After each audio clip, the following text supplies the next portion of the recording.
Patriot fans are understandably upset with Tom Brady leaving New England. And while they think their football world is over, maybe this will cheer somebody up. Caesar still has them as the favorite to win the AFC East, although once an undisputed favorite. Now there's just a slight one over the Bills, who got better this week with the acquisition of Stefon Diggs. Let me bring Mike Reiss in from Foxborough, our Patriots reporter. Mike, we just heard from all these fans who were calling into 98.5 The Sports Hub throughout the day yesterday. What has the reaction been from Brady's now former teammates in New England? Greeny, life after Tom Brady, the morning after, and just to get a feel for if this was real, I go pick up your Boston Globe this morning, and I wanted to pass it along to you to give you a feel to start off.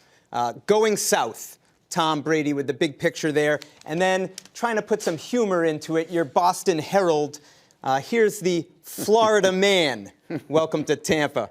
Brady leaving Pats for the Bucs. But, you had asked me about how the teammates are reacting, and I want to give you my sense, and just taking the temperature of them. In one sense, it's hard for them to believe that Tom Brady could be in another uniform. But in another sense, all of them in that locker room have been through business negotiations with the Patriots. And some of the great leaders in this team have had one foot out the door at times and come back, and others have had one foot out the door at times and left. So in that sense, the idea that it could happen to anyone that has played for the Patriots is a thought among those players in the locker room. I wouldn't say they're totally shocked that this is the end result. And so obviously the Patriots do go on. We just saw Caesar says they're the favorite to win the division, which is remarkable considering there's really no clarity from what I can tell at the quarterback position. Where do they plan to go from here there?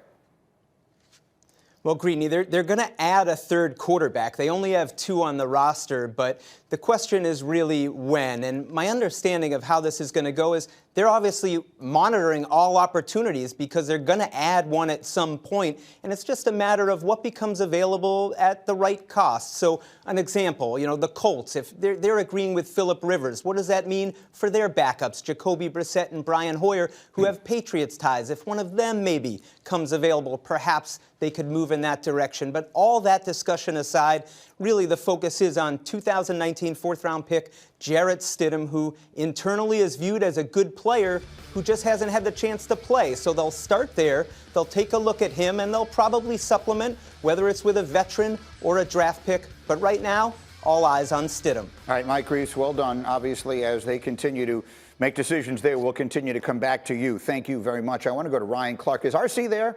I haven't seen Ryan Clark in a very long time, and it will be a delight to see his face and hear his voice and get his perspective. There he is, the one, the only. Ryan Clark is with us. My man, what was your reaction? Let's start with it this way. When you first saw it come across yesterday, Shefty and Darlington, it's going to be Tampa. What was the first thought that entered your mind?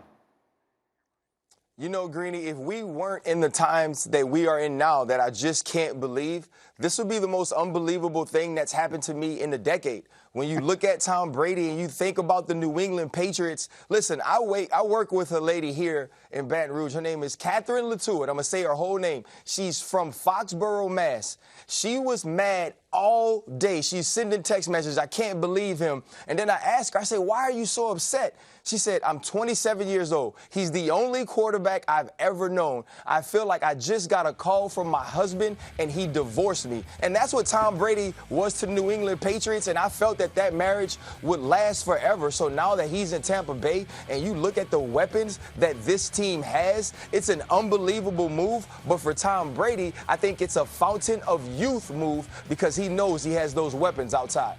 The division is an interesting one. Carolina's sort of in a state of flux. Atlanta, sort of tough to tell. Clearly, New Orleans is the team to beat in that division. Do you right now believe Brady's Bucs are better than the Saints? I don't.